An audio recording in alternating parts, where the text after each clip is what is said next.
क्षणाची मोठी बातमी बघूया। धनंजय मुंडे यांनी देवेंद्र फडणवीस यांची आता भेट घेतली असल्याचं बघायला मिळतंय। एकीकडे आपण बघतोय धनंजय मुंडे यांचा अजित पवार राजीनामा घेणार अशी चर्चा असताना धनंजय मुंडे यांनी आता थेट देवेंद्र फडणवीस यांची भेट घेतली। त्यामुळे या भेटीदरम्यान नेमकं काय घडलं हे बघणं महत्त्वाचं असेल।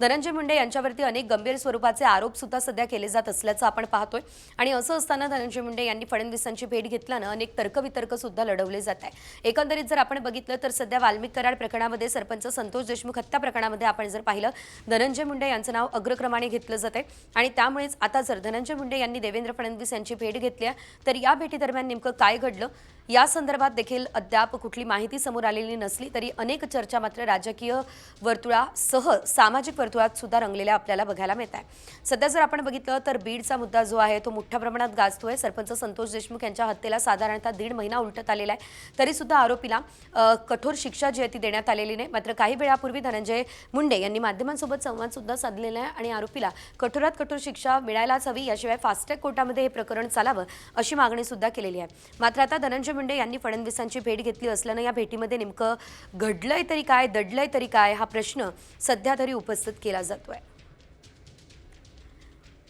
धनंजय मुंडे यांच्या राजीनाम्याची सध्या मागणी होत असताना आता या दरम्यान या भेटी दरम्यान काय घडलं हे बघणं महत्त्वाचं। मात्र या संदर्भात धनंजय मुंडे यांनी नेमकं काय म्हटलं तेही पाहूयात।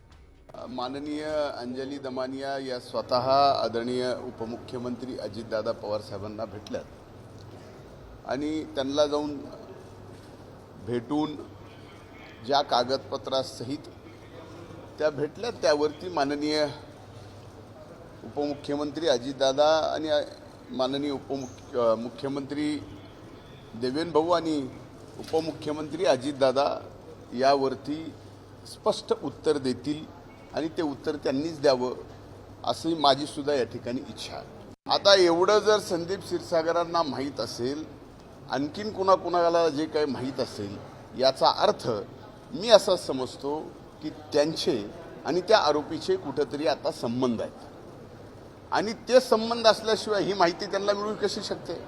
जी माहिती त्या कृष्णाला काय झालंय काय नाही झालंय याची पोलिसांना माहिती नाही, मला माहीत नाही, म्हणजे तुमचे एवढे मायक्रो मायक्रो मायक्रो कॅमेरे त्याला माहिती नाही, तर त्याला कशी माहिती असू शकते।